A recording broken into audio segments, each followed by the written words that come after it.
La sesión del día de hoy tiene como tema la práctica número 3, que es correspondiente a acondicionamiento de señales y electrónica de control.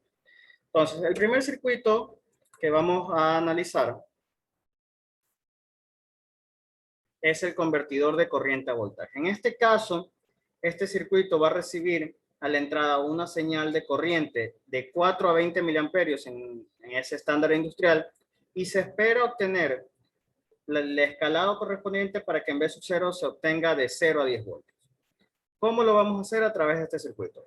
Primeramente, la señal de corriente pues va a pasar a través de una resistencia RS, donde el valor de esta resistencia RS debe ser considerablemente menor que el de las resistencias adyacentes, con el objetivo que la mayor cantidad de la corriente IS pase a través de esta resistencia y no se divide entre el resto de resistencias. Por lo tanto, esta resistencia de 10 ohmios básicamente va a ser la resistencia de medición y se la conoce también como resistencia de shunt. Ahora, una vez que pasa la corriente por la resistencia, básicamente lo vamos a ver como un voltaje diferencial VA y VB. El primer amplificador U1 es básicamente un amplificador restador. Entonces, VX va a ser directamente relacionado a VA menos VB, con una ganancia, obviamente, con la relación de las resistencias R3 a R1, dado que entre ellas hay valores iguales, R3 igual a R4 y R1 igual a R2. A partir de esto, pues ya obtenemos Vx como una relación de VA y VB, y que a su vez este VA y VB depende de IS. Vy, por otro lado, es simplemente un voltaje auxiliar que vamos a usar para conseguir el objetivo que necesitamos, y en este caso es simplemente un potenciómetro como divisor de voltaje, al cual a través del seguidor obtenemos el Vy. El U3, por otro lado, ya es un sumador inversor. Va a tomar la señal Vx y la señal Vy y la vamos a obtener en V0 con las respectivas ganancias. En este caso, para Vx tenemos un potenciómetro de ajuste para mejorar la precisión de la conversión como tal. Y a nivel de ecuaciones se vería así. Vx es igual a R3 sobre R1 por VA menos VB en términos generales, pero Bs es igual a Rs por Is y eso es igual a menos VA menos VB. La relación de R3 a R1 en Vx se da por esta relación de las resistencias, que R3 es igual a R4 y que R1 es igual a R2. Entonces, en términos generales, con respecto a Is, Vx es igual a menos R3 sobre R1 por Rs por Is. El V0, como ya mencioné, es un amplificador sumador inversor, entonces tenemos la relación R8 R5 Vx negativo menos R8 R7 Vy negativo. Entonces, se están sumando estos dos voltajes, obviamente con el signo negativo. Ya reemplazando el Vx encontrado anteriormente, pues despejando y reemplazando los valores, llegamos a la siguiente ecuación. V0 va a ser igual a 625 IS menos 2.5. Básicamente, esta ecuación permite que cuando tengamos 4 miliamperios en la entrada, el V0 nos entrega 0 voltios y cuando tengamos 20 miliamperios en la entrada, V0 nos entrega 10 voltios. El valor intermedio debe coincidir con el valor intermedio del intervalo de corriente. Entonces, de 4 a 20 miliamperios, el valor es 12 miliamperios. Y como podemos observar, corresponde justo a la mitad del otro intervalo. Entonces, de esta manera, se cumple como tal el objetivo que sea un convertidor del estándar 4 a 20 miliamperios al estándar 0 a 10 voltios. Un convertidor de corriente a voltaje. El segundo circuito, por otro lado, es un convertidor de voltaje a corriente. Ahora, básicamente tendremos en VI un voltaje que varía entre 0 y 10 voltios y lo queremos convertir en el estándar de 4 a 20 miliamperios en I0. Como tal, VI es básicamente el voltaje que vamos a usar. En este caso se ha utilizado un divisor de tensión con una resistencia adicional con el objetivo de obtener voltajes entre 0 y 10 voltios a partir del VCC. Y eso es lo que vamos a usar. El VY nuevamente es un voltaje auxiliar y el U3 es un amplificador sumador inversor nuevamente donde la ganancia del que corresponde a VI puede ser ajustada con el potenciómetro R4 para ajustar la precisión como tal. Con esto se consigue el Vx que depende de la suma de VI y VY, pero este Vx se va a ver reflejado justamente después de la resistencia R8 como tal, por el efecto de la realimentación negativa del operacional U4. Con ello, Entonces, la corriente de esa resistencia R8 depende de VCC menos VX dividido por el valor de la resistencia. Y como en el terminal del operacional no hay corriente, pues es la misma corriente del emisor. Y la corriente I sub 0 básicamente sería la del colector, así que es por la relación beta con respecto a la I de emisor. Visto de forma de ecuaciones es lo siguiente. Bx es igual a menos R6 R4 por Bi menos R6 sobre R5 por By. Con ello tenemos Bx, el IE es igual a BCC menos Bx sobre R8. Reemplazando I sub 0 sería igual a beta sobre beta más 1 IE con un beta de 200, entonces 0.998 BCC menos Bx sobre R8. Reemplazando ese Bx que encontramos originalmente, pues llegamos a una expresión al cual al reemplazar los valores obtenemos la siguiente ecuación. I sub 0 va a ser igual a 2 mili por 2 más 0.8 BI. Entonces, de esta manera, cuando tengamos 0 voltios en la entrada, vamos a obtener 4 miliamperios a la salida, y cuando tengamos 10 voltios a la entrada, obtenemos 20 miliamperios a la salida. Y nuevamente, la mitad de este intervalo de voltaje debería representar la mitad del intervalo de corriente. Entonces, 5 voltios justamente representan los 12 miliamperios como tal. Con ello, pues, básicamente cumplimos el objetivo de tener un convertidor de voltaje a corriente en los estándares industriales mencionados. Ahora, el circuito 3 es un circuito de control PID, que básicamente es un controlador conformado por una etapa proporcional, una integradora y una derivadora, que son las tres que tenemos aquí en medio. Este es un tipo de control a lazo cerrado. Así que básicamente lo que estamos buscando en este caso es que la señal V sub 0, que es el voltaje del capacitor C4, en la forma de onda siga el comportamiento de la señal V. Básicamente que se vea como una señal cuadrada. Entonces, en términos generales, nosotros lo que debemos interpretar es el funcionamiento de este circuito para saber cuándo actúa o cuándo no actúa. Entonces tenemos dos casos para dicho ejemplo. Primero, cuando BI es mayor que V sub 0. Básicamente lo que diríamos es que BI está en un nivel, pero V sub 0 todavía no lo alcanza. Entonces deberíamos entregar más energía a V sub 0 para que V sub 0 vaya subiendo y alcance a BI. Ese es el ejemplo en rojo. Entonces, con BI mayor que V sub 0, el error sería negativo por como están configurados aquí. En nuestros amplificadores prácticamente todos son inversores, por lo tanto un error negativo se convertirá en una variable positiva luego de las correspondientes ganancias del PID. Esto de aquí, al sumarse con un sumador inversor, pues se vuelve negativo. Si hasta aquí yo terminara como tal el circuito y ya lo conectara a la planta, este signo negativo lo que haría es reducir el voltaje de sub 0. Pero ya de por sí el sub 0 era más pequeño, entonces no nos sirve. Por eso hay una etapa adicional que vuelve a invertir, y con el signo positivo al final implicaría que voy a entregar mayor voltaje a la planta y por lo tanto V sub 0 puede subir. El segundo ejemplo vendría a ser cuando BI es menor que V sub 0. En este caso, pues por alguna razón V sub 0 ha superado el nivel de BI, y como lo ha superado, el error es positivo. En este caso, con los amplificadores del PID, esto sería negativo, con el sumador positivo y con el último inversor negativo. Entonces, si B sub 0 era más grande que BI, al ponerle un signo negativo en el último operacional, básicamente le estoy entregando menor voltaje. Por lo tanto, el valor de B sub 0 debería ir bajando hasta llegar a el nivel de BI. Este proceso se va a repetir continuamente para mantener el nivel de B sub 0 en el mismo nivel de BI, y que por ende la forma de onda de B sub 0 sea lo más parecida a la forma de onda de BI. Donde este PID se calibra como tal a través del sumador en estos tres potenciómetros. Por lo tanto, vamos a entregar un poco más de energía, menos energía a la larga en función de los parámetros del PID como tal. Entonces, ese sería el funcionamiento o la lógica de funcionamiento del PID para poder tener claro cómo se lo interpretaría a partir de la teoría de un controlador como tal. Entonces, con ello, vamos a pasar a la parte del foro. Entonces, ya sabemos, en la parte del foro, por favor, enciendan sus respectivas cámaras.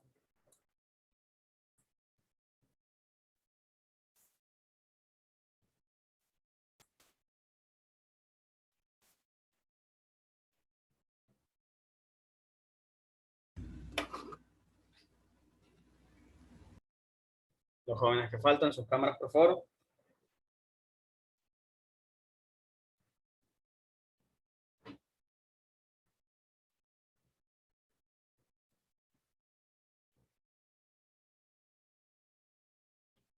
Muy bien. En términos generales, ya sabemos lo que el foro pretende, ¿no? Que ustedes me digan qué circuito les pareció más interesante, qué aplicación les llamó más la atención.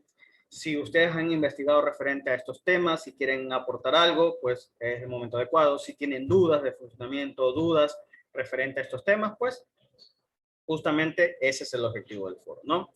Entonces vamos iniciando con el joven Canales. Buenos días. Buenos días.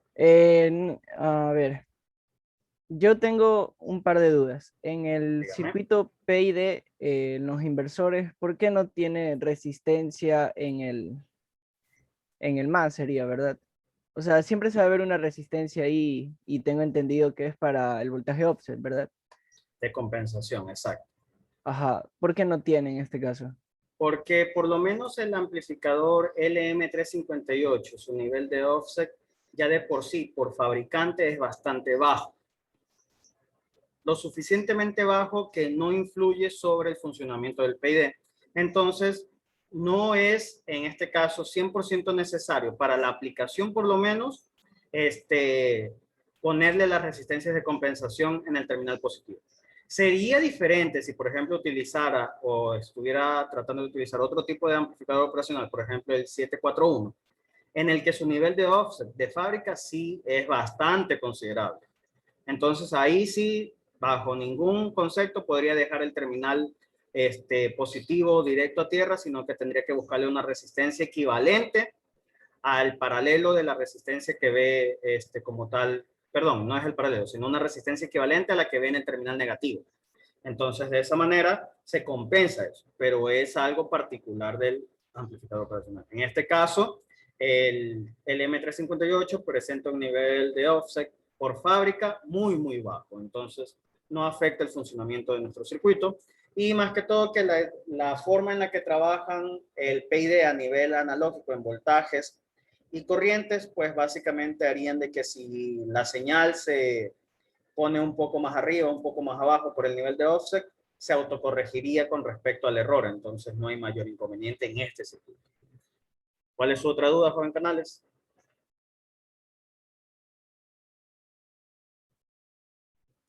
Ya, mi otra duda es en el circuito 2, ¿por qué hay que usar, o sea, no me queda claro por qué se usa el transitor al final?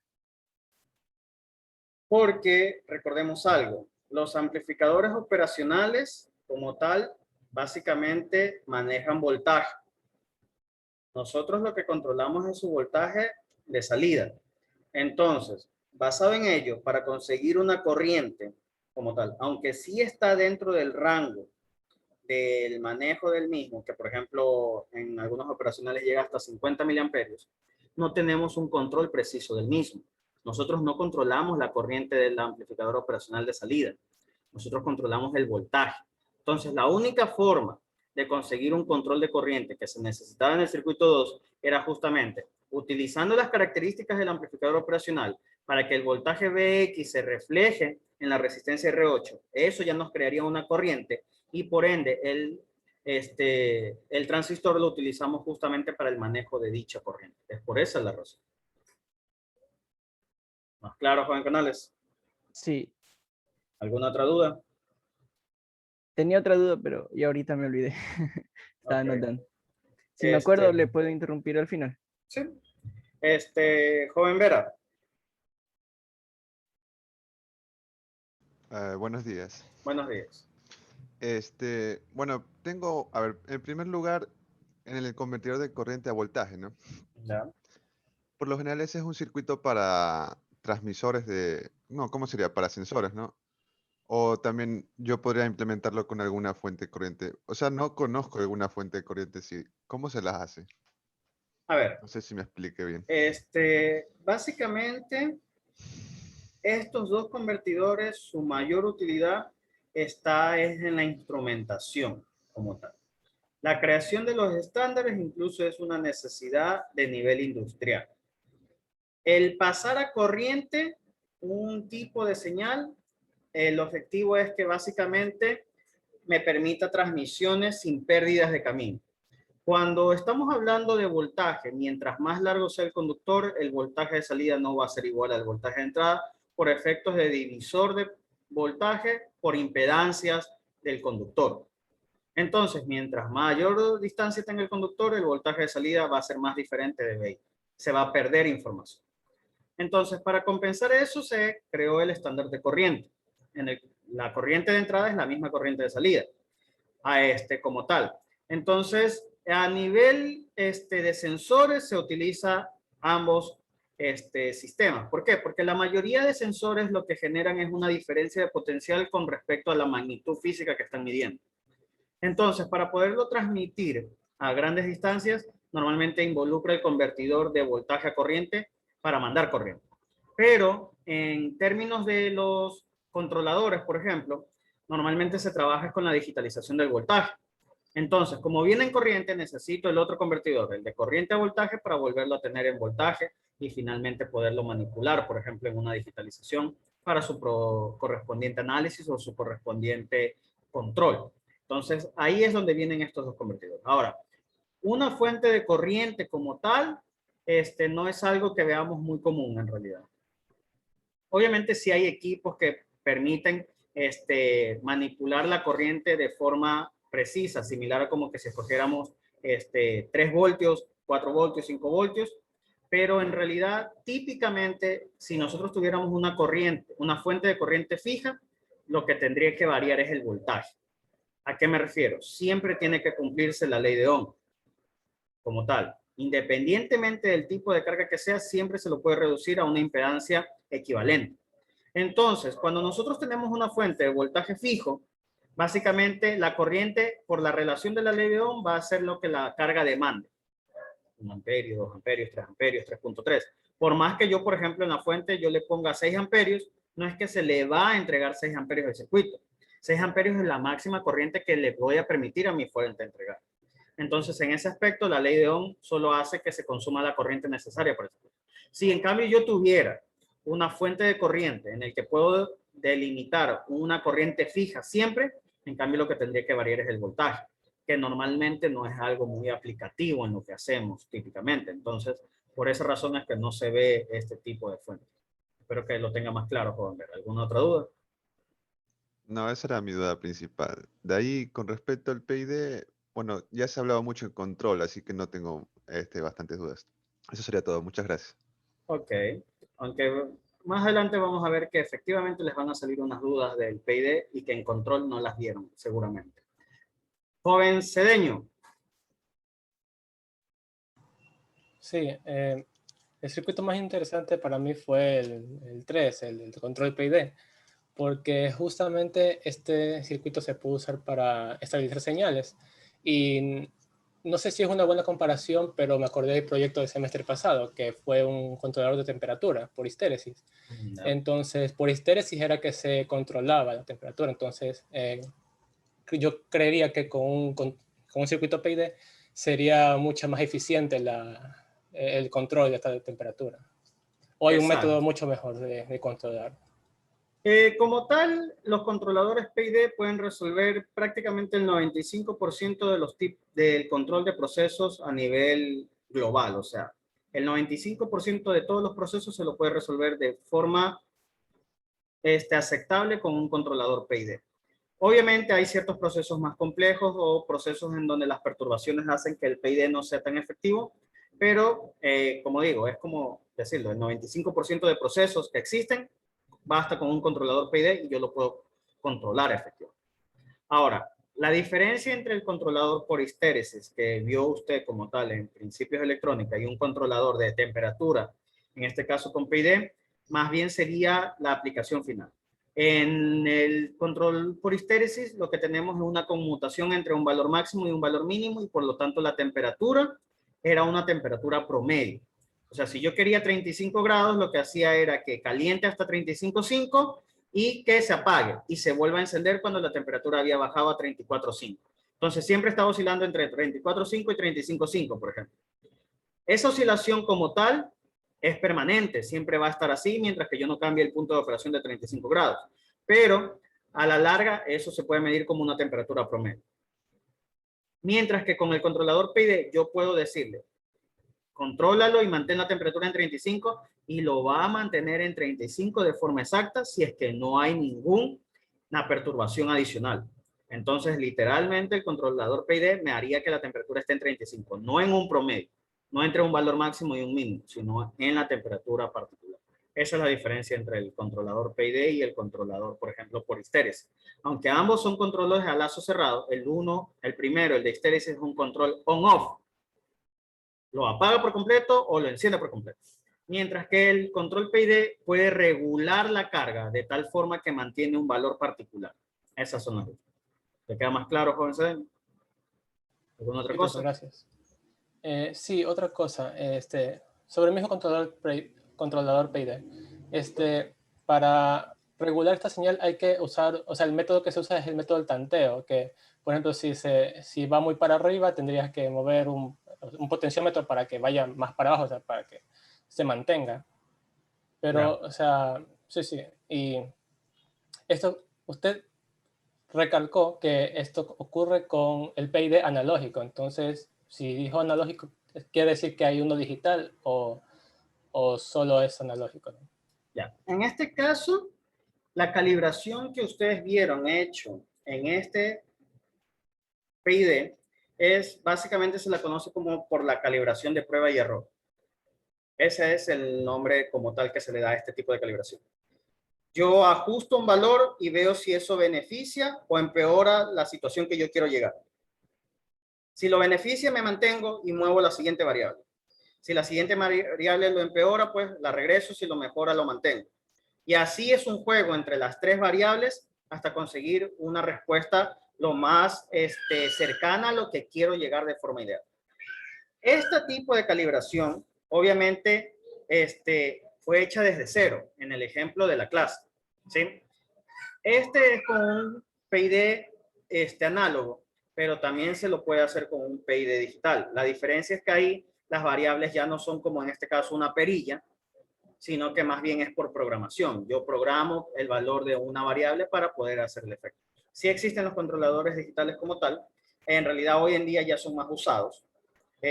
Antes en algunas empresas nacionales se encontraba bastante el PID analógico como tal implementado como controlador, pero hoy en día ha sido reemplazado ya por otros métodos, como por ejemplo los controladores por PLC, en el que yo puedo, por programación, ponerles un PID, por ejemplo, o otro tipo de controlador. Pero esto es más que todo por que representa más beneficios. En el caso, por ejemplo, de los PLC, me puede hacer registro de datos y muchas otras funciones al mismo tiempo en el mismo controlador, mientras que el controlador análogo solo se enfocaba al control de la variable particular. Por eso hoy en día hay más controladores digitales que analógicos. Ahora, lo de la calibración prueba y error se hace en cualquiera de los dos. En el uno es mover una perilla, en el otro es básicamente ajustar el valor de una ganancia. Pero a la larga, lo que en esta práctica se les quería mostrar y que es algo que típicamente en control no se les dice, es básicamente qué sucede con un proceso real cuando mueves estas variables.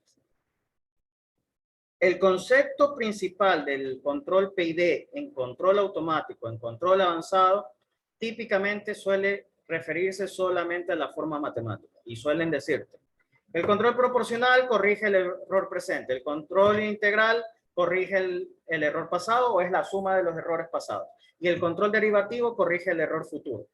Ese es el concepto puramente matemático. Y típicamente ustedes en lo que es las materias de control siempre lo enfocan a la forma matemática porque lo ven con una función de transferencia, lo ven con una identificación de una planta y cosas por el estilo. Pero la realidad es que esto siempre es una aproximación. Tanto el modelado como la identificación de plantas son una aproximación de la planta. Entonces, ¿qué es lo que se hace en verdad a nivel industrial cuando uno diseña un controlador? Primero, conocer el proceso. Típicamente, ustedes se acostumbran en control a hacer el controlador a partir de una función de transferencia sin siquiera saber qué es esa función de transferencia o qué representará eso en una planta. Para diseñar algo, por ejemplo, un proceso que esté funcionando en una planta y que lo hacen de forma manual y decide alguien contratarlos como ingenieros para diseñar el controlador y que ustedes pongan el controlador de tal forma que ese proceso se vuelva automatizado, entonces ustedes lo primero que deberían hacer es conocer el proceso. Si ustedes no trabajan ahí, pues lo primero que deben hacer es irse a parar un par de días al lado del operador de dicho proceso. Es el que más conoce el mismo. Es el que les va a decir, si esto pasa en la planta, yo vengo y ajusto esta perilla y lo soluciono. Si esto pasa en un día muy lluvioso, yo vengo y ajusto esto. Si esto pasa en un día muy caluroso, vengo y ajusto esto. Básicamente, la función de esa persona es lo que debe compensar el controlador a la larga. Conocer el proceso. Ahora, a partir de ello, si se hace el modelado, se hace la identificación y se tiene esta aproximación de la planta, se diseña el controlador de forma teórica con todos los métodos que hay. Y cuando esto se vaya a implementar, esto solamente es una aproximación de lo que nosotros queremos llegar. Como fue diseñado a partir de una aproximación, cuando lo implementemos en el circuito real, la respuesta también va a ser aproximada. No va a ser exactamente la que queremos. Entonces ahí viene el conocimiento que se les está tratando de impartir en este momento, que es el ajuste por prueba y error. Típicamente todo ingeniero, todo diseñador, cuando ya diseñó su controlador por todos los métodos teóricos y demás, lo comprobó con simuladores y demás, lo implementa en la planta y va a tener que hacer ajustes manuales en vivo, ahí. Y para ello necesita saber cómo afectan estas tres variables del proporcional, del integrador, del derivador al proceso. Por ejemplo, la proporcional en un proceso de temperatura, ¿qué implicaría? Si la temperatura deseada es 40 grados centígrados y la temperatura actual es 20, el proporcional le da la energía suficiente para llegar a 40. Eso es lo que hace el proporcional. Ahora, si yo le doy demasiado o muy justo en el nivel, lo que va a pasar es que en lugar de quedarse en 40, esto va a oscilar. Arriba y abajo, arriba y abajo, arriba y abajo en la temperatura. En lugar de quedarse en 40, va a estar en 39, 41, 39, 41, 39, 41. Típicamente a nivel ya de calibrar una planta, lo que se prefiere es dejar el proporcional un poco por debajo, por ejemplo 39.8, no llegó a 40, y ahí se agrega el integrador. El integrador se encarga de entregar la energía adicional que hace falta. Es lo que conocen como la corrección del error de estado estacionario. Entonces, al agregar el integrador, coge y sube ese punto 2 que nos faltaba. Ya llegó a 40. Pero llegar a los 40 en este proceso con un integrador implica que seguramente va a ocasionar un overshoot. ¿Qué es el overshoot? Pues básicamente que cuando recién arranca la planta y viene subiendo desde 25 grados va a llegar a 40, llega a 40, pero se pasa. Llegó tal vez a 50 y luego baja nuevamente. Pero dependiendo del proceso, esos 50 grados, esos 10 grados adicionales que duraron un tiempo determinado, pueden ser indeseables. Por ejemplo, si estuvieran haciendo el control de una incubadora de huevos en el que simplemente 0.5 grados adicionales pueden representar entre que los huevos vivan o mueran, es imperdonable un overshoot de ese tipo. Ahí viene el derivador. El derivador normalmente lo asociamos a que tiene que ver con la estabilidad del sistema, con mejorar el tiempo de estabilización y demás. En una planta, ¿cómo vemos su efecto? Básicamente, lo que haría es, si nosotros el derivador ya lo tenemos, ya calibramos el proporcional, ya calibramos el integrador, sabemos que tiene un overshoot. Entonces, el derivador lo que se encarga de hacer a nivel físico en una planta es afectar la velocidad de cambio del proceso. Si empezamos en 25 y vamos a llegar a 40, conforme nos acercamos a 40, el derivador lo que hace es que la fuente de calor cada vez tenga menos energía, haciendo de que a la larga, cuando lleguemos cerca de 40, ya la fuente no está al máximo y por lo tanto el overshoot no va a pasarse tanto o incluso podría llegar a eliminarse. Entonces, si esto lo pongo en ejemplo de caudal de una bomba y voy a hablar del nivel del tanque, por ejemplo, conforme me acerco a la altura deseada, ¿qué es lo que debería hacer el controlador completo, bien calibrado, el proporcional, el integrador y el derivador? Pues básicamente empieza con un chorro o un caudal bastante grande y conforme voy subiendo la altura, cada vez el caudal va menor, va menor, va menor, va menor. Cuando llego a la altura, prácticamente el caudal es cero y solamente me permite llegar justo a la altura exacta. Eso debería ser un proceso bien calibrado si no quiero tener desperdicio, si no quiero tener, por ejemplo, ¿cuál es el efecto de un overshoot en un tanque de agua? Que se rebose, básicamente. Si yo lo que quiero controlar es controlar la altura y tengo overshoot en el proceso, pues básicamente el efecto es que se rebose. En temperatura, el efecto del overshoot es tener durante un instante que esté más caliente de lo que quiero. ¿Correcto? Ahora, el efecto del tiempo de estabilización, ¿qué tan rápido se llena? Si se llena rápido, se llena lento, cosas por el estilo. En temperatura, si se llega a la temperatura de forma lento, se llega a la temperatura de forma rápida. Por ejemplo, ¿dónde es crítico esto? En el proceso de pasteurización de la leche. El proceso de pasteurización de la leche implica llevar a la leche a la temperatura alrededor de 80-85 grados por un instante determinado y en un tiempo determinado. ¿Por qué razón? Porque si se hace que la temperatura se pase, la leche empieza a hervir. Al hervir ya pierde características. El proceso de pasteurización lo que quiere hacer con el aumento controlado de temperatura en tiempo y en magnitud es eliminar los microorganismos. Entonces se controla tanto la velocidad de calefacción, o sea, qué tanto llega de temperatura ambiente a los 80-85 grados centígrados y también cuánto tiempo se mantiene esa temperatura. Porque si se mantiene demasiado, empieza a hervir la leche y se pierde características de la misma. Entonces, el proceso de pasteurización es un proceso en el que el controlador tiene que básicamente tener todo muy bien detallado. El tiempo de estabilización, no tener overshoot y básicamente la velocidad de cambio de la variable de acción como tal debe estar en un tiempo determinado. Todo eso se puede controlar a partir de un PID. Pero un PID, para poder llegar a la implementación física y que esto funcione, implica en algún momento que a partir de tu modelo, a partir de tu función de transferencia que representa esa planta, cuando lo implementas todavía vas a tener que hacer un ajuste adicional. Este ajuste adicional va a compensar la aproximación que era la planta en función de transferencia y la aproximación que era la planta tal vez en la que es adquisición de datos y el modelamiento o la identificación del mismo. Entonces, en planta, el ingeniero que diseña el controlador tiene que venir y hacer pequeños ajustes al proporcional, al integrador, al derivador. Ya no son ajustes tan grandes como el que vieron en el video, pero el concepto es el mismo. Y para eso se necesita tener pleno conocimiento de qué va a influenciar estas variables en el proceso particular. Y no solamente con la teoría de que, sí, el proporcional es el error presente, el integrador es el error pasado, el derivador es el error futuro. Eso está bien a la hora del diseño. Pero en el momento de la implementación hay muchas más cosas que considerar. Porque como les digo, no solamente el controlador se encarga de llevarlo al nivel de referencia que yo quiero. El controlador también debería compensar. El controlador también debería compensar básicamente el efecto de perturbaciones externas. Por ejemplo, una perturbación externa digamos que un horno. El horno lo trabajo aquí en Guayaquil en pleno época de invierno donde pegan esos solazos y yo tengo definido mi temperatura de trabajo siempre en 40 grados.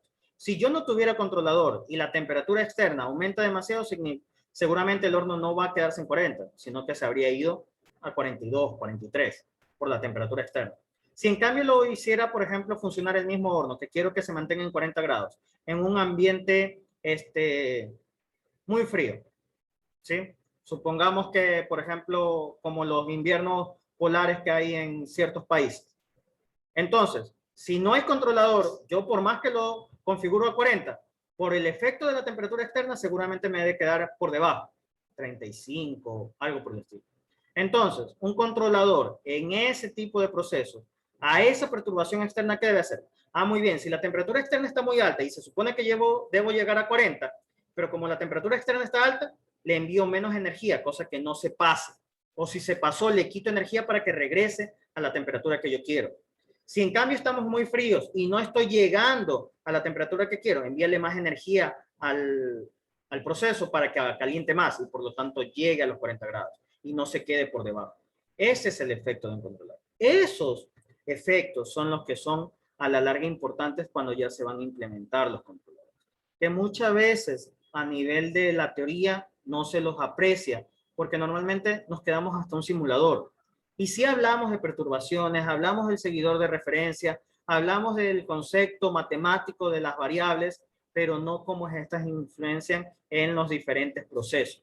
Eso, la única forma de conocerlo es conociendo el proceso. Y normalmente, si ustedes no son familiarizados con el proceso, la mejor opción es literalmente pararte al lado del operario del proceso y que él te explique qué hace a lo largo del día, en un día normal, cuando sucede una falla, cuando están en máxima producción y cosas por el estilo.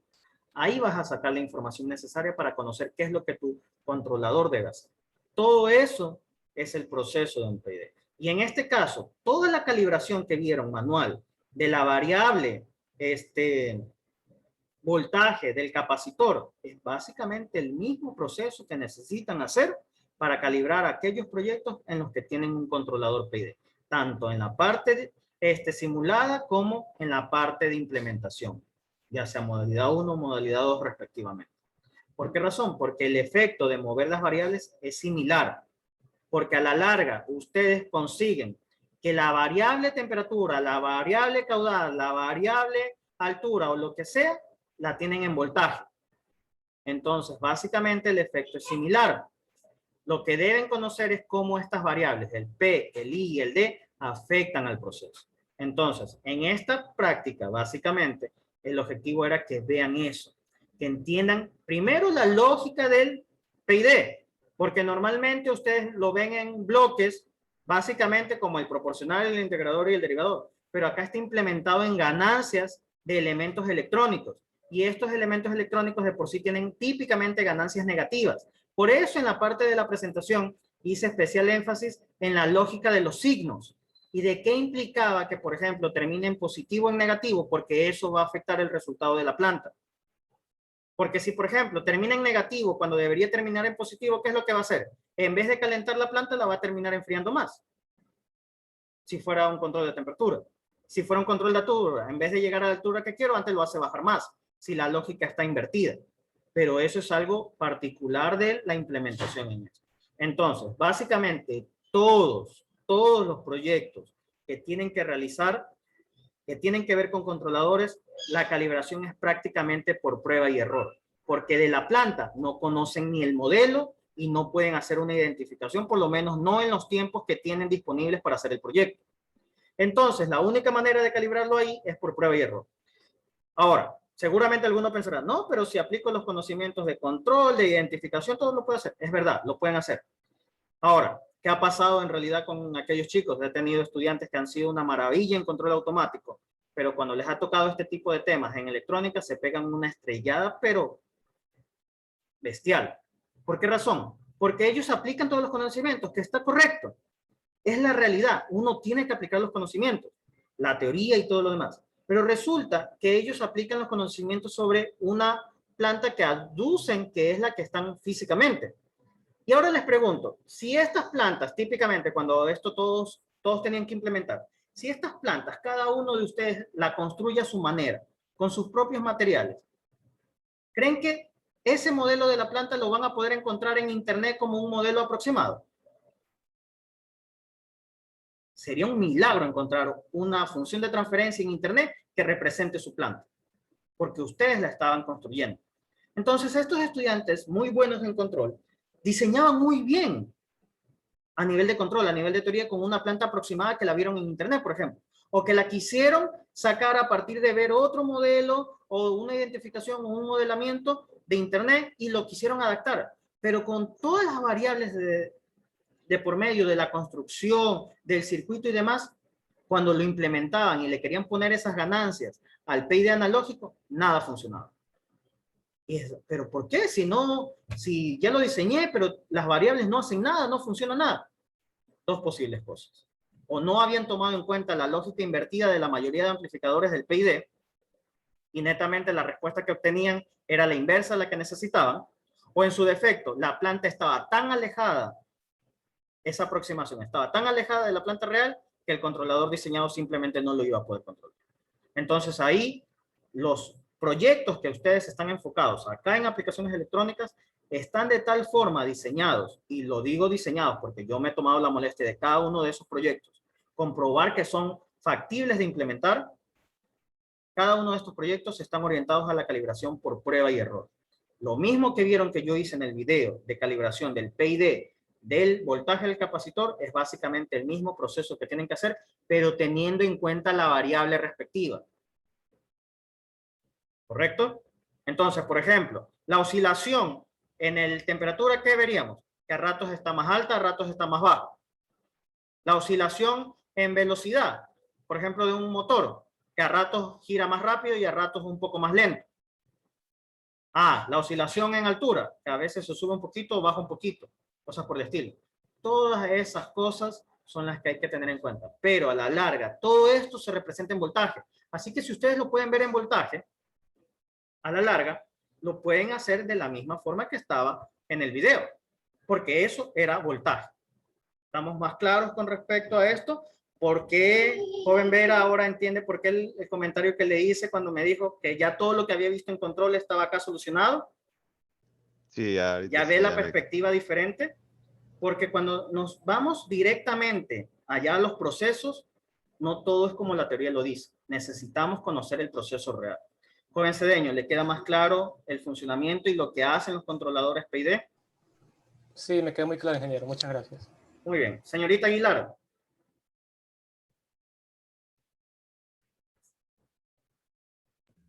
Buenos días. Buenos días. O sea, prácticamente lo que tenía algunas dudas ya las acabo de explicar, eso del PID, pero también tengo otra de que, o sea, no entendí por qué en el circuito 2 que la corriente es de 4.000 amperios si tiene un voltaje de 0. Ya. Y solo para aclarar, el controlador, tanto en inglés o en español, se lo nombra completo. PID. ¿Sí? No se lo pronuncia como una sola expresión. Incluso en ciertos, a nivel de inglés técnico, pronunciarlo como una sola expresión podría acarrear que se confunda con otros términos.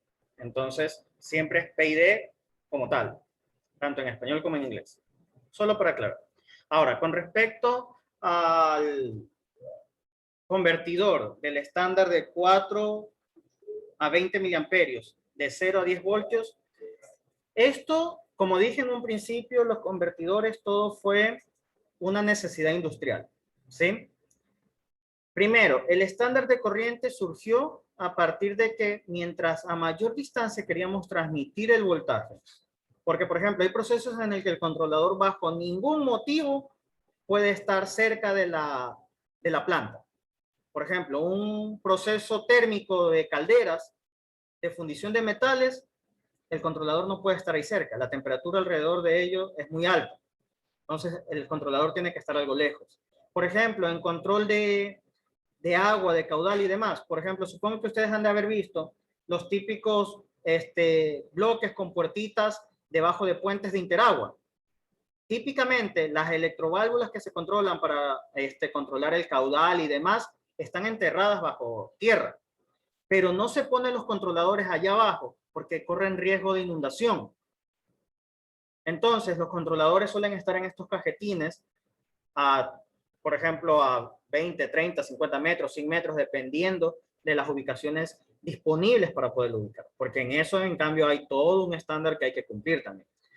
Esas distancias netamente hacían que por transmisión de voltaje no fuera posible, porque mientras más largos son los conductores, representan más impedancia, y comparado con la impedancia de entrada de los circuitos, en cambio, ocasionan pérdidas, porque parte del voltaje se pierde en el conductor, ¿ok? Por la distancia que tiene.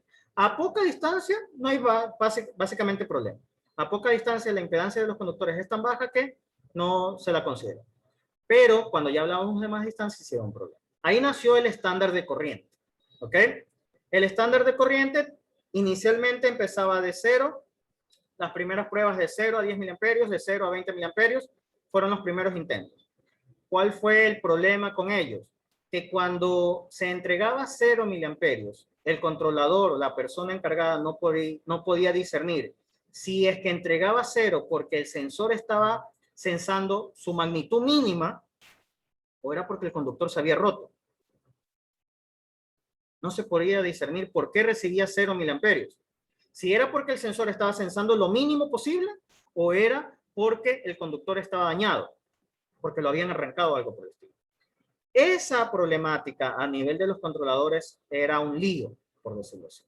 Entonces luego surgió el otro estándar, el estándar de 4 a 20 miliamperios, que aparte de compensar eso, de que ya el controlador no tenga que estar lidiando para interpretar qué significaba el cero, permitía un autodiagnóstico del sistema de medición o del sistema de control.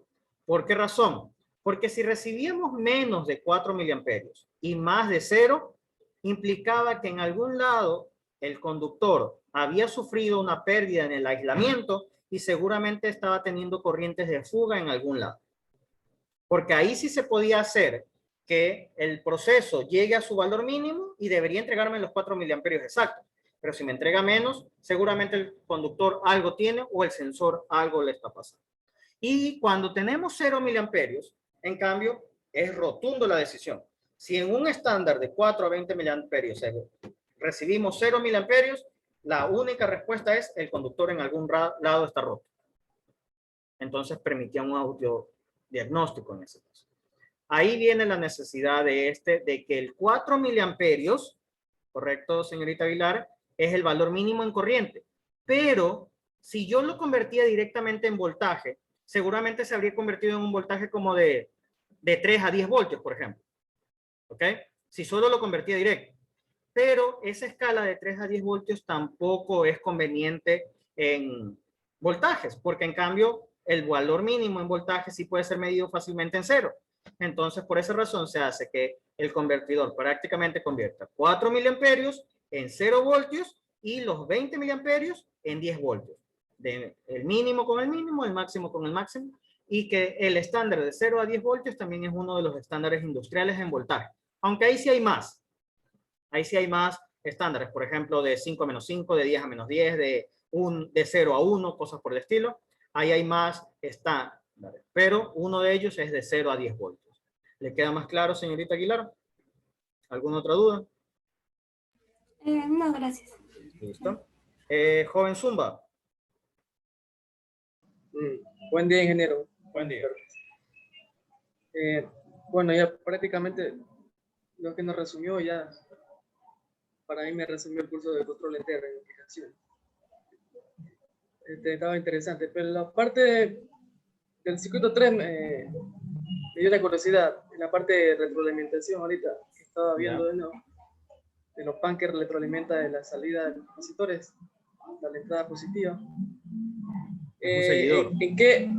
Ya, sí, pero ¿en qué afectaría dentro del circuito? Si Muy buena pregunta. En este caso, primero, la realimentación es vital para el proceso de control. Si el control no puede medir lo que está sucediendo en la planta, simplemente no hay control. Entonces, si el lazo de realimentación se pierde, simplemente el control se vuelve loco. Y la salida ya no tiene ninguna respuesta lógica y no va a estar en el valor que queramos ni nada por el estilo.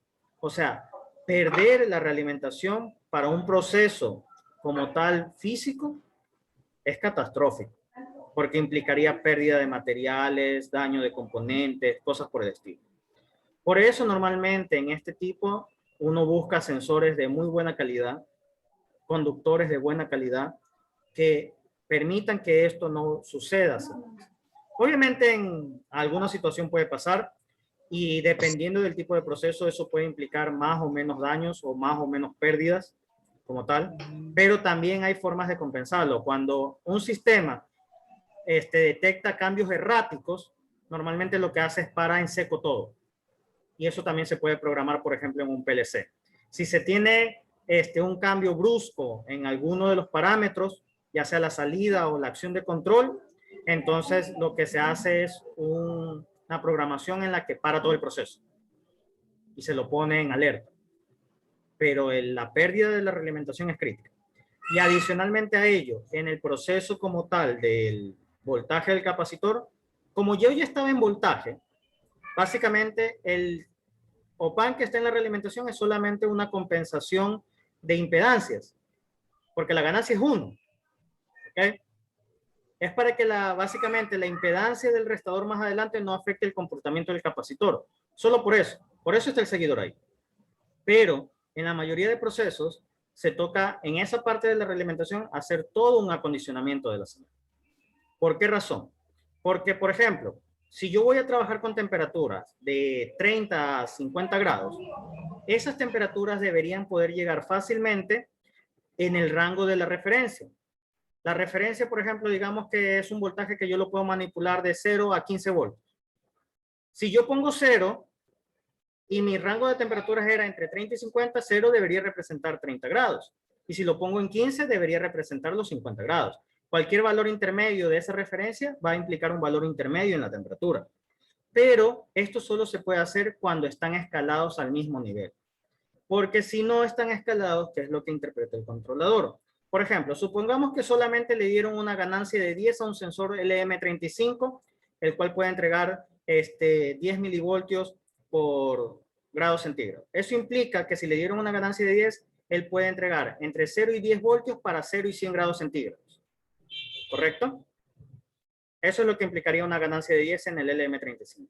Pero si yo tengo mi referencia entre menos 15 y más 15, o entre menos 12 y más 12, por ejemplo.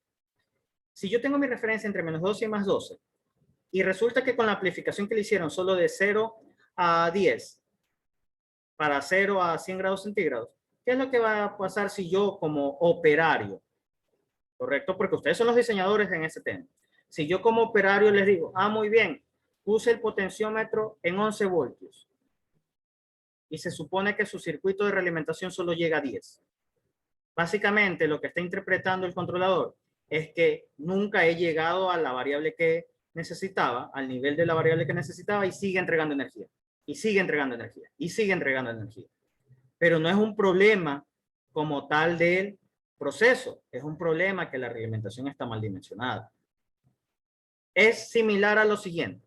Es como que ustedes quieran comparar si un niño es alto o es bajo, pero queriéndolo comparar con un adulto. No tiene sentido. A un adulto, para saber si es alto o bajo, lo comparo con otro adulto de su misma edad. A un niño tengo que compararlo con otros niños de su misma edad para poder discernir si es alto o es bajito. Lo mismo sucede con la realimentación. La realimentación tiene que estar en el mismo rango que la señal de referencia, si no, no tiene sentido. Porque si no, voy a llegar a escenarios en el que la realimentación ya no puede aumentar más porque el sistema, el circuito no lo deja, y en cambio, el controlador termina interpretando que todavía no ha llegado y por lo tanto sigue enviando energía. Ahí la importancia de eso. Y por ejemplo, que en el caso de controles con una variable, con un sensor adicional que convierte alguna variable física en voltaje, pues tengo que escalarlo adecuadamente para poder seleccionar eso. Porque, por ejemplo, si ustedes me dicen a mí, ya a nivel de estudiante-profesor, ingeniero, este es mi control PID, muy bien, ¿cuál es el potenciómetro de referencia? Me indican este. Y yo le digo, muy bien, digamos que es la versión simulada, de modalidad 1. Le digo, ok, póngame el potenciómetro en el 10%. Y usted, ingeniero, es que mi control PID solamente lo puedo controlar del 35 al 80% para el rango de temperaturas que usted quería. Ahí mismo ya perdieron todos los puntajes porque el controlador no está haciendo lo que yo pedí. La referencia completa debe poder controlar el rango que yo quiero. O por ejemplo, ¿qué sucedía cuando hacía revisiones físicas? Ingeniero, este es el control. ¿Cuál es el potenciómetro de referencia? Tal. Muy bien. Y me dice, pero ingeniero, no lo lleve al extremo porque se vuelve loco. Obviamente no está funcionando como debería. Entonces, ese tipo de cosas es lo que implica la diferencia en que el sensor esté debidamente acondicionado y que esté en la misma escala de la referencia. Tienen que estar en la misma escala de la referencia. ¿Okay? ¿Alguna otra cosa, joven Zumba? No, ingeniero, todo claro. Joven Jara. Sí, algo que me pareció interesante cuando investigué lo de los PID es que también hay limitaciones que tienen fuera del mismo controlador. Por ejemplo, para aplicaciones de calor, hay, por ejemplo, resistencias calefactoras que tienen cierto límite de potencia. Entonces, por más que uno modifique este parámetro proporcional, no va a poder hacer mucha diferencia si llega a ese límite. Y una pregunta que tenía acerca de lo mismo es, que ¿por qué se ve esta cosa de que en el parámetro proporcional, cuando se aumenta demasiado, ocurren estas oscilaciones? O sea, nunca entendí bien la teoría de eso. Ya, primero con respecto a las limitaciones físicas. Obviamente todo proceso tiene limitaciones físicas orientadas más que todo al accionador. ¿Cuál es el accionador? Pues lo que genera, por ejemplo, calor, el que me da el caudal para llenar un tanque. Esos son el accionador, ¿ok? Ahora, no solamente tengo limitaciones físicas con respecto, por ejemplo, a la potencia máxima, a la velocidad máxima, y por ende, si hablamos de una bomba, la velocidad máxima se traduce en el flujo máximo, con el caudal máximo. No solamente ese tipo de limitaciones tenemos, también tenemos limitaciones con respecto a niveles de voltaje, por ejemplo. Recordemos que prácticamente todo proceso termina en voltajes y corrientes, ¿sí? Prácticamente todo proceso termina en eso. Entonces, básicamente, ¿qué es lo que sucede? Si yo ya no puedo entregar más energía como tal, el proceso va a llegar a una saturación, ¿sí? Al llegar a una saturación como tal, él va a conseguir una respuesta máxima ya determinada. No se va a poder mejorar eso bajo ningún concepto. Entonces, obviamente, los controladores deben ser diseñados de tal manera que estamos por debajo de esos límites.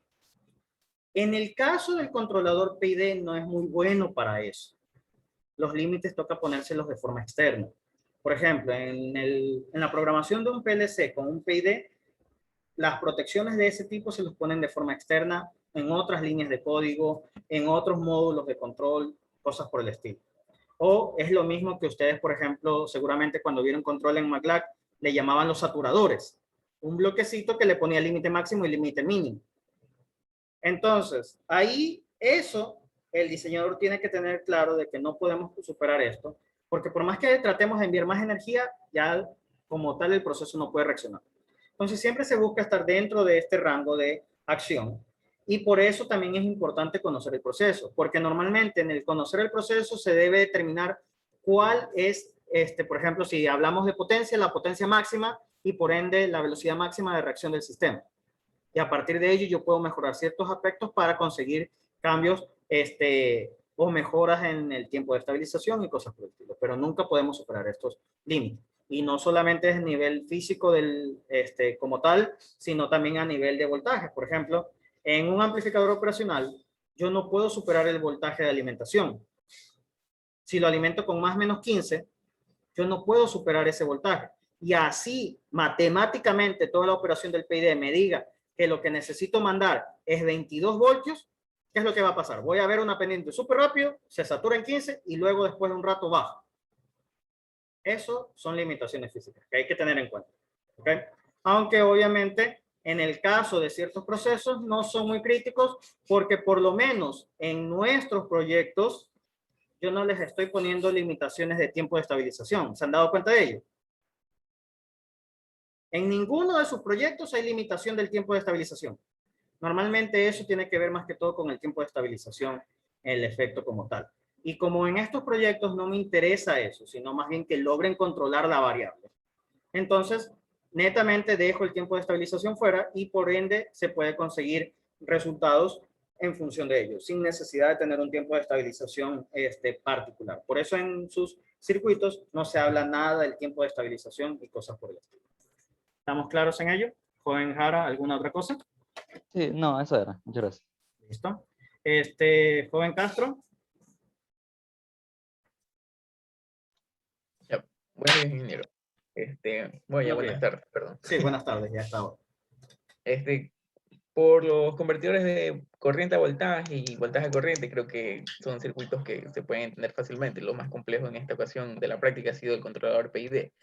Pero ya nos ha dado una charla muy completa al respecto. Entonces, yo tengo una pregunta, creo que un poco abierta al tema, que es, por ejemplo, si yo tengo un controlador PID y digamos que la señal que estoy sensando en mi planta genera o sea, las entradas son oscilaciones, y estas oscilaciones me generan un desfase en la salida del sensor de la planta. Ese desfase lo solucionamos con un compensador de fase, pero ese compensador sí lo puede hacer el PID o se lo hacen en el ajuste de la señal del sensor. Ya, cuando hay los desfases a nivel físico de las plantas, que sí hay, por ejemplo, digámoslo así, en ciertos procesos térmicos yo puedo actuar sobre la parte de fuerza, o sea, en este caso el aparato que genera calor, pero hasta que ese cambio de temperatura se sense como tal en el sensor, puede pasar un tiempo. A eso se lo conoce como un delay o un desfase en el sensado de la señal. Dependiendo del proceso, a veces no se lo puede compensar de ninguna forma. O sea, Porque físicamente es incompensable, digamos. sí, y hay procesos que en realidad, y que en la teoría de control, ustedes, bueno, tal vez no tanto en lo que ustedes todavía ven en pregrado, pero por ejemplo ya en lo que se estudia en posgrado, que ya es un poco más profundo a nivel de controlador, y ahí sí se tiene muy en cuenta, por ejemplo, este desfase que hay entre la acción y la medición. Entonces ahí, en ese tipo de procesos, hay ciertas técnicas que se pueden implementar para compensar y que básicamente es como tratar de predecir lo que va a pasar. ¿Sí? Pero a la larga igual sigue siendo una interpretación. Entonces, si esto no es bien hecho del todo, pues puede acarrear que aún así no se consiga debidamente el control. Pero, obviamente, ¿cómo se hace esto? A nivel industrial, típicamente no se habla de cambios grandes, en realidad.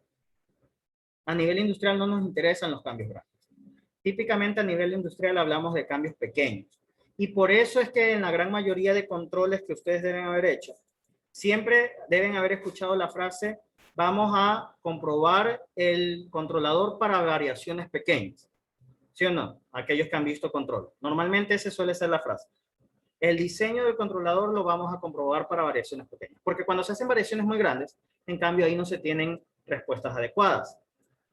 Y en especial en plantas en las que hay que linealizar, porque la linealización se hace alrededor de un punto de operación. Entonces, basándonos en ello, lo mismo sucede a nivel industrial. Típicamente uno busca un punto de operación y típicamente dependiendo del proceso, tal vez solamente implica es moverse un poco más arriba o un poco más abajo. Entonces, ese pequeño cambio no tiene tanto retardo como que si pasara de 0 a 1000 grados centígrados. ¿Me hago entender?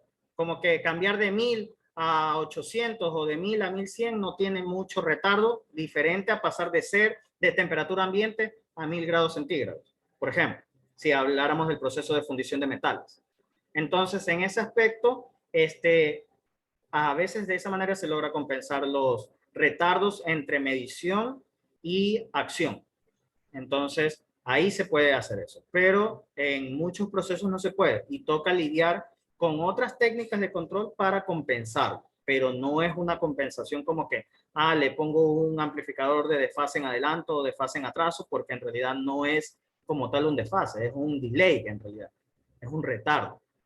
Y esos son los que se conoce como plantas con retardo o procesos con retardo.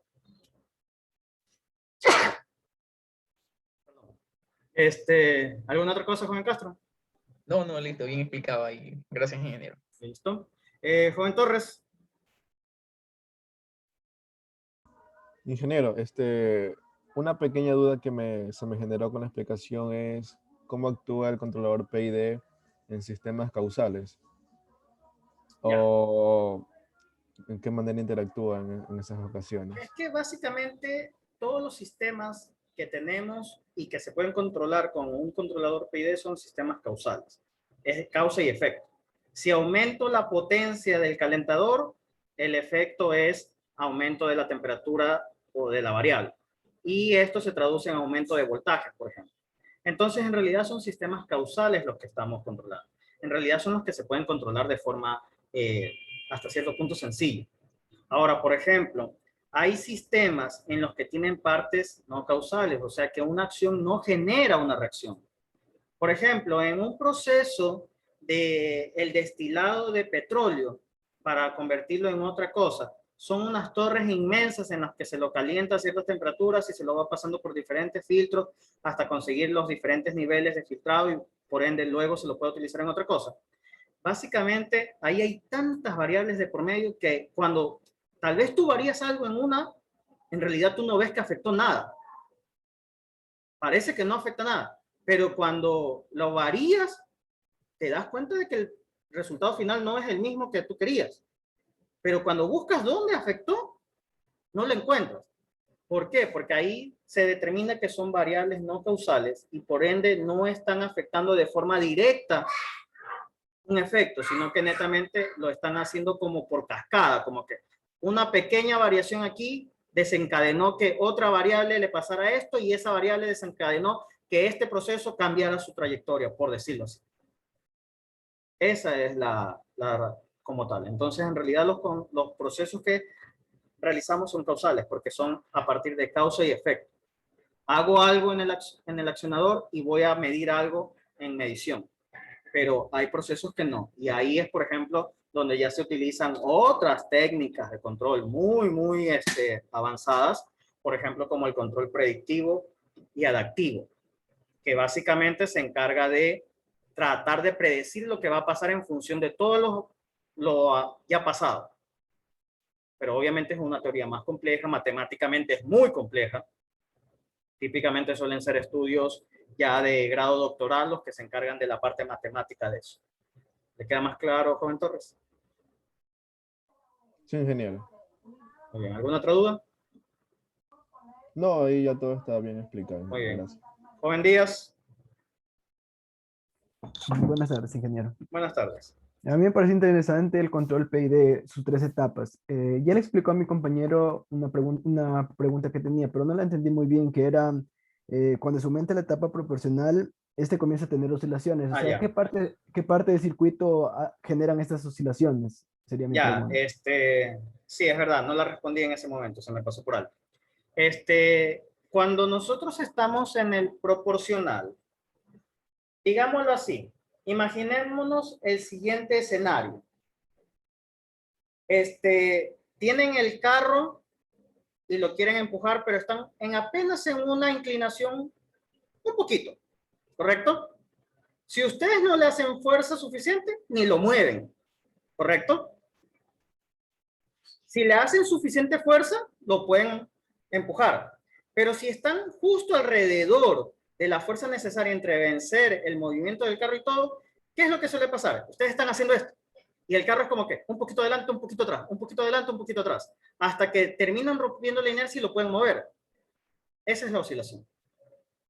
El proporcional, cuando se sube demasiado, una vez que se sube demasiado, ¿qué es lo que pasa? Por ejemplo, si hablamos de temperatura, yo quiero 40 y le puse demasiado proporcional, llegué a 50, pero como el error me dice, te pasaste, le quita energía y me bajo a 30 y otra vez vuelvo a subir a 50 y a 30 y a 50, a 30 y a 50. ¿Pero por qué? Porque el proporcional está cambiando tan bruscamente que no permite que se estabilice rápidamente. Entonces, típicamente es mejor tener un proporcional justo casi en el límite de acción para evitar esas oscilaciones bruscas. ¿Ok? Y esas oscilaciones, netamente, cuando el proporcional es muy grande, no son oscilaciones que tienden a desaparecer, sino que literalmente están en el punto de presión oscilando todo el tiempo. Todo el tiempo, todo el tiempo. ¿Ok?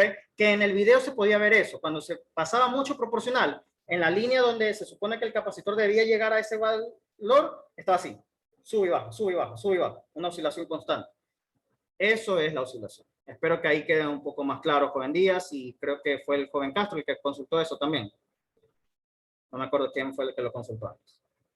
Sí, ya me quedó más claro. Muy bien. Joven Franco. Buenas tardes, ingeniero. Buenas tardes. Prácticamente entonces podemos decir que los 3 circuitos que tenemos ahí son sensores, entonces, sensores eléctricos, podemos decir, ¿no? Hasta cierta medida podríamos hacer la analogía, porque en teoría verían qué sucede en el error y actuarían en función de eso. Pero es como que, digámoslo de cierta manera, sería como que una analogía rebuscada en realidad. La interpretación directa es que actúan en función del error, como tal, directamente. Esa sería la esa. Decirle que son sensores a nivel eléctrico, sí se lo puede llegar a hacer la analogía, pero como digo, es un poco rebuscado, porque el concepto de sensor es diferente en realidad. Espero que le quede un poco más claro, joven Franco, esa. ¿Alguna otra duda?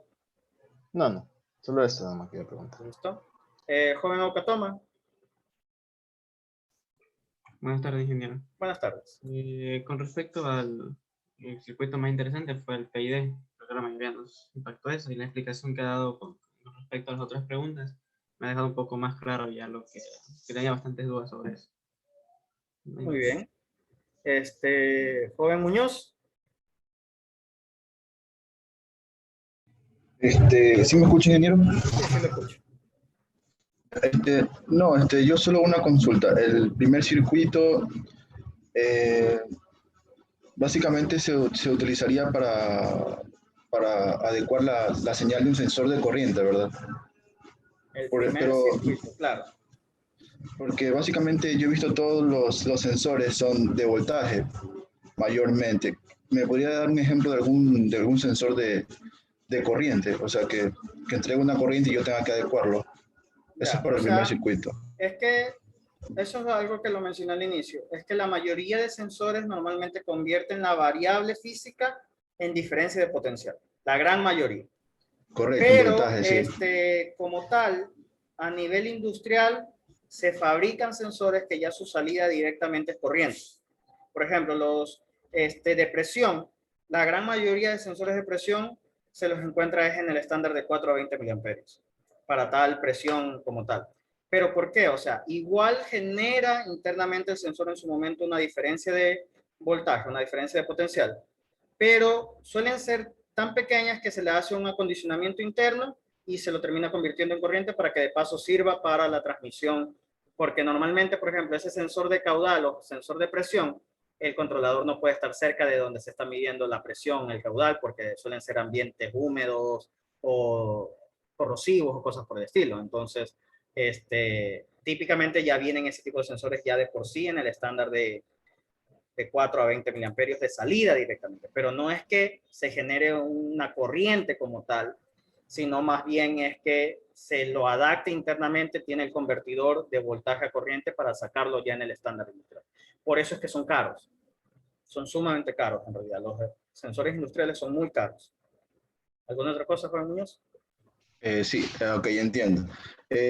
Para el circuito 2, entonces la salida, o sea, el transistor que está ahí, siempre va a botar en cambio una corriente fija, ¿verdad? O sea, no se, de acuerdo al valor de entrada. De la entrada, siempre va a botar un valor fijo de corriente o si se puede modificar. Va a ser modificable dentro del rango de operación del convertidor. Por ejemplo, si yo mando una señal sinusoidal como BI, mientras que esa señal sinusoidal esté dentro del rango de 0 a 10, yo voy a obtener una señal sinusoidal en corriente en el estándar de 4 a 20 miliamperios. O sea, depende de la forma de onda de la... Y es que en realidad ese es el objetivo, porque en teoría la señal de entrada va a variar en función de la variable física que está midiendo y la corriente de salida o el voltaje de salida va a tener que reaccionar a esa variación. Entonces, si por ejemplo la señal es BI, es sinusoidal, obviamente la salida de corriente va a tener también forma sinusoidal, pero dentro, siempre y cuando esté dentro del rango de operación como tal. Si la sinusoidal está entre 0 y 10 voltios completos, entonces va a poder salir una sinusoidal entre 4 y 20 miliamperios. Pero, por ejemplo, si fuera una sinusoidal que entra en BI, donde solo el semiciclo positivo está entre 0 y 10, y resulta que el semiciclo negativo está entre 0 y menos 10, ahí ya no hace nada, ahí ya no se vería como tal eso allá, solo se vería los semiciclos positivos. Debería estar toda la señal sinusoidal entre 0 y 10 voltios para poder hacer la conversión adecuadamente. ¿Le queda más claro? ¿Alguna otra cosa, Juan Muñoz? No, con el PID creo que me quedó todo claro con lo que usted explicó, porque antes a mí se me hacía parecido el PID con el proporcional, o sea, casi no le veía diferencia, pero con lo que explicó del error futuro, el error anterior y todo, ya me quedó bien claro ese aspecto. Muchísimas gracias. Sí, o sea, es que el proporcional, por ejemplo, aquellos que les tocó hacer en principios de electrónica, controles proporcionales, es básicamente solo una parte de esto. Y dependiendo del proceso, hay procesos que no necesitan las tres componentes. Hay procesos que, por ejemplo, no me interesa corregir el error de estado estacionario. Entonces, por ejemplo, no utilizan el integrador, sino que se quedan con un PD. Hay otros que utilizan un PI. Sí, solo he visto, hay unos que usan solo, 2 etapas nomás. Exacto. Lo que sí es que no pueden funcionar el integrador y el derivador solos. o solo los dos. No hay un controlador I, un controlador D o un controlador ID. Eso no hay. Los controladores son el PID, el P, el PD o el PI, como tal. Entonces, ¿por qué? Porque el integrador y el derivador son inestables. El proporcional es el que le termina dando la estabilidad. Claro, se podría decir que son como que para arreglar el error y la salida. Con el proporcional, exacto. Ah, ya, ok. Exacto. Esa es la intención del I y del D. Por ejemplo, un ejemplo de un proceso en el que no necesito el integrador, que no necesito corregir el error de estado estacionario, un levitador magnético. El levitador magnético, pues básicamente es una bobina que se la convierte en electroimán y yo, por ejemplo, un objeto lo quiero tener aquí, flotando. Obviamente lo que yo hago es conducir una corriente por la bobina para que se convierta en electroimán. Pero esta moneda, por más que esté flotando, esté levitando, no es que está quieta, en realidad está moviéndose ligeramente. Puede ser que muy ligero. Por ejemplo, tal vez ustedes a estas alturas han visto unos juguetes de Iron Man que está sobre una plataforma y está flotando por completo. Es un levitador magnético. Pero en realidad, si lo miras en detalle, el muñeco está así. Entonces siempre hay error de estado estacionario. Ahí no necesito un integrador.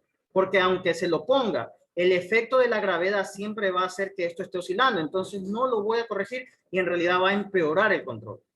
Entonces solo necesito un PD. Cosas así. ¿Ok? Joven Montes. Buenas tardes, ingeniero. Buenas tardes. Bueno, ya se ha hablado mucho sobre el circuito PID y la verdad que hasta preguntas que no me había imaginado ya han sido cubiertas. Mi pregunta se basa más en el primer circuito, en el de convertidor de corriente a voltaje. Sí, creo que era el primero, ya. Me quedó una duda pequeña con respecto a la entrada. ¿Esa resistencia en paralelo con la fuente de corriente es parte de la fuente de corriente o es parte de la impedancia de entrada? Es un componente del circuito que nosotros ponemos. Porque como viene en corriente, nuestros amplificadores no manejan corriente en realidad. La medición la hacen en voltaje. Entonces, nosotros siempre la ganancia la podemos manejar por el voltaje, más no por la corriente. Sí había un tipo de amplificador, se llamaban en realidad, amplificadores Norton. Aquellos que estén con el ingeniero Yapur y él era fanático de explicar el amplificador Norton antes. Era un tipo de amplificador similar en prestaciones al OPAM, pero que sus entradas no eran voltajes, sino corrientes, básicamente. Y bajo ese efecto, entonces, en el OPAM como tal, no necesitamos que sea una corriente. Entonces, la única forma de convertir una corriente en voltaje es hacerlo pasar por una resistencia. Lo más sencillo es eso. Entonces, ahí lo ponemos en esa resistencia y se crea un voltaje, el voltaje de la resistencia. Obviamente lo terminamos midiendo de forma diferencial para poder mitigar efectos de ruido y cosas por el estilo, porque en esa medición diferencial se mitiga eso, como tal. Pero a la larga, ahí sí hay que cumplir ciertas características, lo que les mencioné, de que debe ser un valor considerablemente pequeño en comparación de las resistencias adyacentes. Porque si, por ejemplo, estamos en que la resistencia RS fuera de 1K y las otras dos resistencias fueran de 1K, lo que vamos a tener ahí es un divisor de corriente. Y lo que vamos a medir ya no va a ser lo que el sensor nos está dando, sino solo una parte de lo del sensor.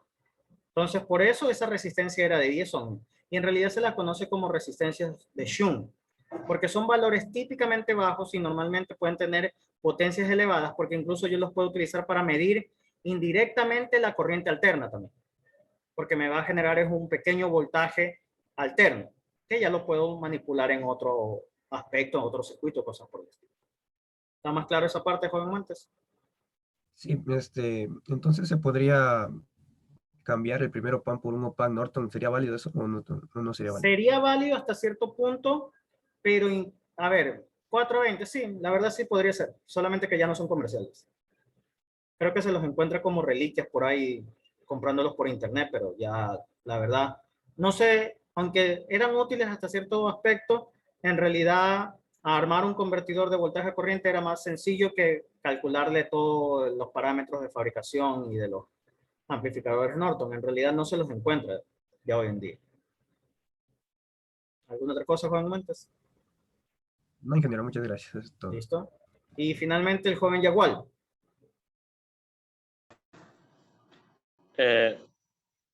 Bueno, a mí ya contestaron la mayoría de las preguntas que han hecho, así que lo único que me pareció interesante fue que los 3 circuitos me servirían para hacer como que una implementación en un sistema embebido o algo que la diseñar totalmente. Claro, o sea, en ese No. aspecto, por lo menos la parte de la instrumentación está muy vinculada a lo del control. Porque, por ejemplo, en este caso, Claro. yo mido voltaje, pero si midiera temperatura y esto estuviera lejos, necesitaría tal vez un convertidor de voltaje a corriente para poder interpretar la señal que viene de lejos y cosas por el estilo. Entonces, los 3 temas que hemos visto en esta práctica están muy relacionados entre sí, porque son parte de la instrumentación y control. ¿Alguna otra cosa, joven Yehuel? No, y el resto ya respondieron. Muy bien. Entonces, para un poco que vean también el efecto de este PID, les voy a compartir pantalla con el simulador, que ya lo tengo listo.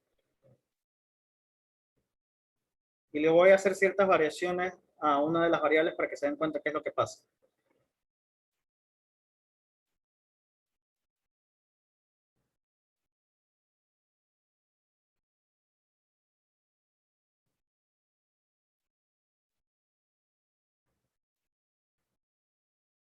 A ver, comparto pantalla 2. Aquí yo tengo el circuito completamente implementado en Orbe. Para que vean que como es voltaje, prácticamente lo puedo implementar como un circuito eléctrico sin ningún problema en un simulador, ¿no?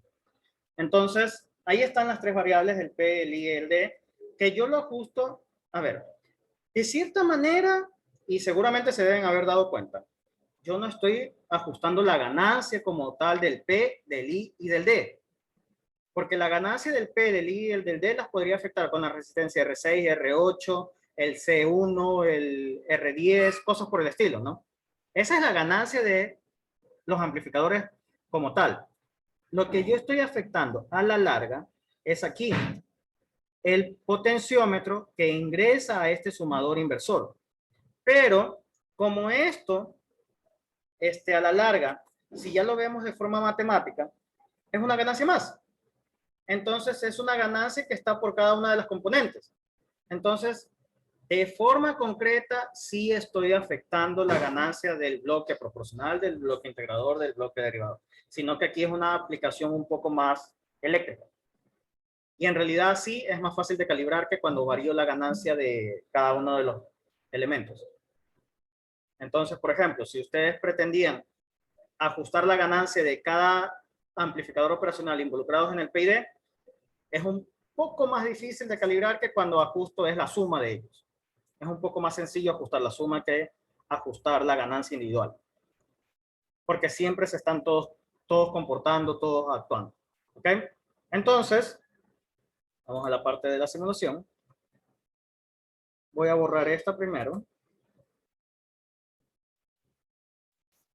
Lo voy a hacer un poco más grande para que puedan verlo.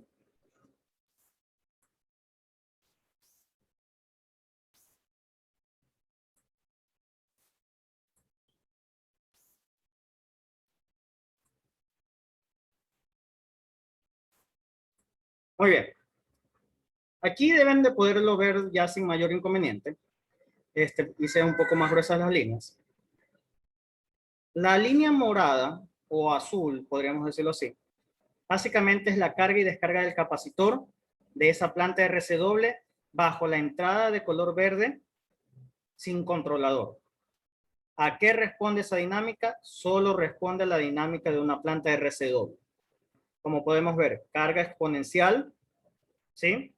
Estabilización, descarga exponencial, pero de paso, en esta descarga exponencial ni siquiera llega al valor mínimo, ¿se dan cuenta?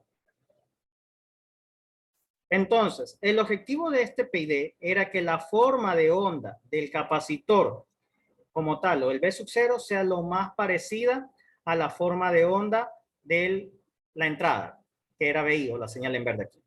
¿Ok? ¿Hasta ahí claros? Entonces, obviamente, ya estamos mejorando esa respuesta. Se acerca más a la forma de onda cuadrada que si lo tuviéramos solamente sin el controlador.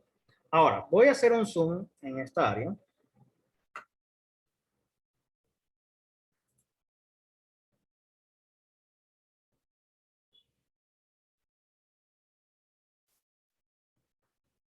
Y como pueden observar,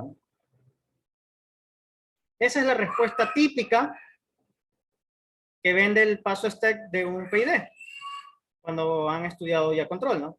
Entonces vemos que a partir del stack, pues la señal reacciona, hay un overshoot como vemos aquí arriba, un pequeño voltaje adicional y luego se estabiliza, seguramente oscila un poco y finalmente ya se estabiliza. Aquí, aunque todavía tengo algo de error de estado estacionario, ya es muy poco. Aquí ya es muy poco el error de estado estacionario, aunque todavía tengo algo. ¿Ok? Entonces, ahí vemos como tal, aquí tendríamos que, básicamente el tiempo de estabilización, el overshoot y demás. Las características típicas del, como tal de un PID cuando lo probamos con un escalón. ¿Ok? Ahora, vamos a, quiero que vean esto.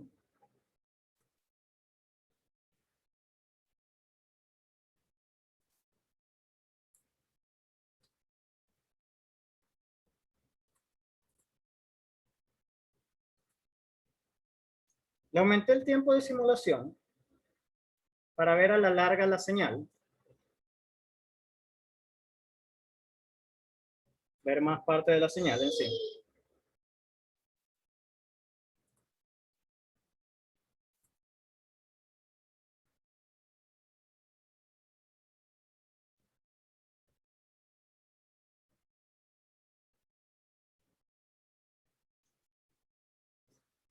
Entonces voy a quitar la parte del control, también la original. Y ahí ya podemos notar que la señal como tal del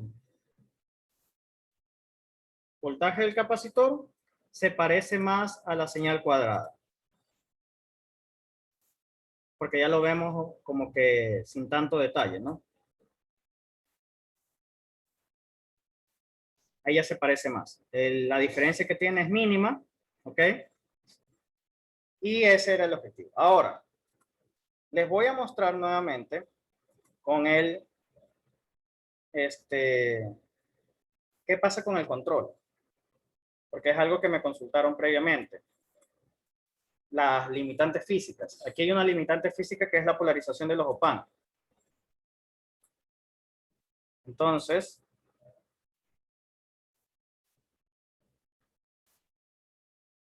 vamos a esto.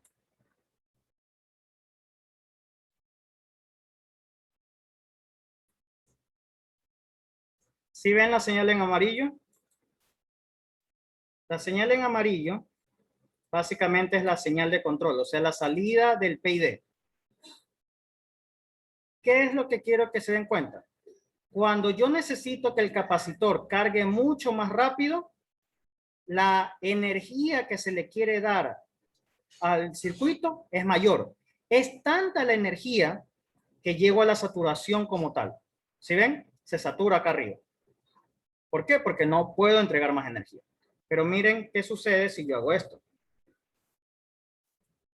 Obviamente esto no lo puedo hacer de forma física, porque si no automáticamente quemo mis operacionales.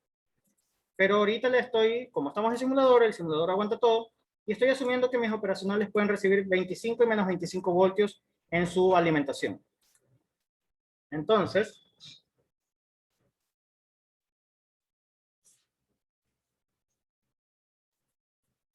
como yo puedo entregar ahora más energía, el tiempo de estabilización es menor.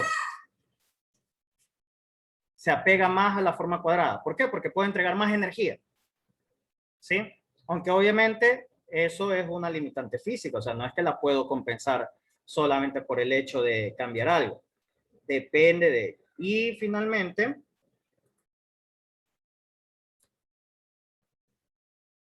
quiero que vean las formas de onda particulares de las variables. Voy a borrar esta. El control la voy a dejar.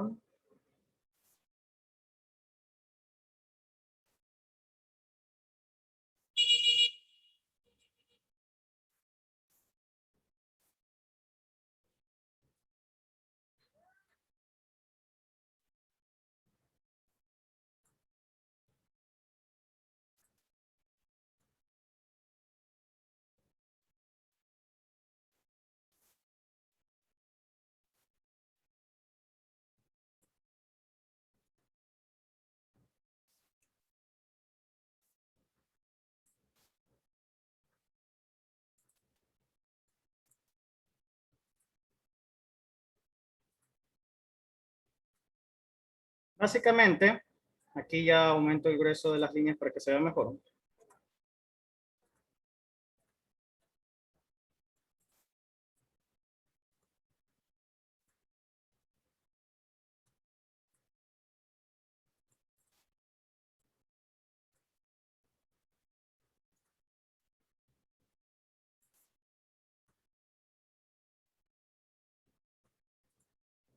Como pueden ver, la primera de arriba es la proporcional.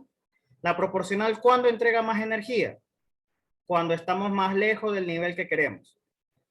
¿Cuándo deja de entregar energía? Pues cuando hemos alcanzado el nivel que deseábamos. Entonces, como pueden ver, una vez que la señal se estabiliza acá abajo, voy a borrar la de control por ahora, para que aquí se note.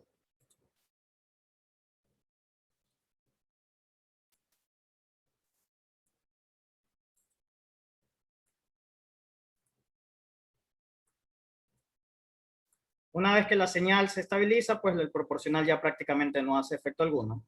El integrador, en cambio, si se dan cuenta, en el nivel después de la estabilización, hay como que un voltaje un poco superior a cero en el integrador. Eso es lo que compensa el error de estado estacionario.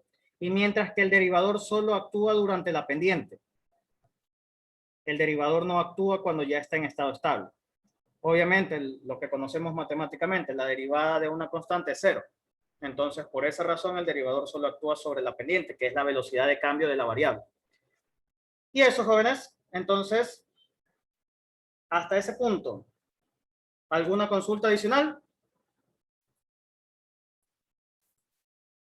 Ahora, la pregunta del informe, anótenla, por favor. Les voy a hacer una sola pregunta para este informe.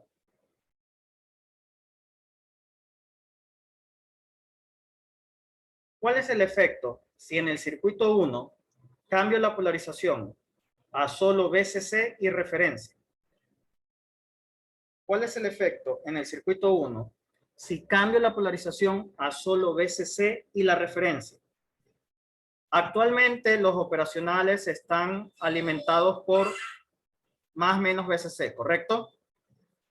Entonces, literalmente para los operacionales, donde está el menos VCC, cámbienlo por la referencia, por la tierra. ¿Qué ocasiona eso en el resultado del circuito? Eso es lo que quiero que expliquen. Y como eso es un análisis que deben hacer, por eso una sola pregunta como tal. ¿Ok? ¿Alguna duda, algo adicional, jóvenes? Disculpe, ingeniero, dijo menos VCC conectada a tierra, ¿verdad? Como que fuera tierra, ¿verdad? Solo en los operacionales, o sea, donde está el menos VCC en el operacional, lo conectan a la referencia, a la tierra, exacto. Pero solo en el operacional. ¿Ok? Sí, gracias. ¿Listo? ¿Alguna otra duda, jóvenes? Una consulta, ingeniero. Dígame, Con joven, respecto al avance del proyecto. Para la modalidad 2, ¿también hay que presentar sobre el circuito o también el avance es en físico? No, no. El primer avance para ambas modalidades, que es hasta este domingo 11:59, es solo implementado lo que corresponde al avance en Proteus, con la información que se les dio como detalles adicionales, que se les dio un ejemplo el día de ayer los ayudantes por los grupos de WhatsApp, que yo mismo lo envié, que tiene, por ejemplo, el título del tema del proyecto, integrantes, paralelo, cosas así. Todo eso lo hacen en el mismo Proteus. Y desde Proteus van al menú File, exportar, y lo exportan como PDF. Ese PDF es el que me viene. Y les debe quedar tal cual el que yo les envié de ejemplo. Eso es un PDF exportado desde el mismo Proteus. Entonces, eso es lo que ¿Solo me van a se envía el enviar. PDF, ingeniero? Dígame. ¿Solo se envía el PDF? Sí, solo el PDF. Es lo único que necesito para este primer avance. Para las dos modalidades. Y, disculpe, ¿cuándo va a habilitar el link para subir ese avance? Ya, o sea, el link está creado. Simplemente hay que ponerlo público. Ya lo voy a poner público. ¿Ya? Ya, gracias, ingeniero. ¿Listo? ¿Alguna otra consulta, jóvenes? No, ingeniero, gracias. No, ingeniero, muchísimas ¿Listo? gracias. Buenas tardes. Muy bien, jóvenes. Entonces, espero que tengan una excelente semana de exámenes. Pasen bien. Recuerden, el informe de esta práctica lo presentarían en 15 días. ¿Por qué razón? Porque la semana de esta primera evaluación no la tomamos en cuenta como semana de clases. Entonces, la semana par, que normalmente no tenemos clases, y es cuando ustedes presentan el informe, recién sería después de esta semana de exámenes. Y por lo tanto, nuestra práctica número 4 vendría a ser de aquí en 21 días. ¿Sí? Que es la siguiente semana impar correspondiente. Tengan muy en cuenta todo. Recuerden que el avance del proyecto es solo hasta este domingo a las 11:59 de la noche. Ojo con ello, no esperen hasta el último segundo. Háganlo con un poco de tiempo por cualquier eventualidad. Y espero que pasen bien, jóvenes. Que tengan un excelente fin de semana. Muchas gracias, ingeniero. Gracias, Pase bien. ingeniero. De nada, gracias también. Hasta luego, ingeniero. Hasta luego.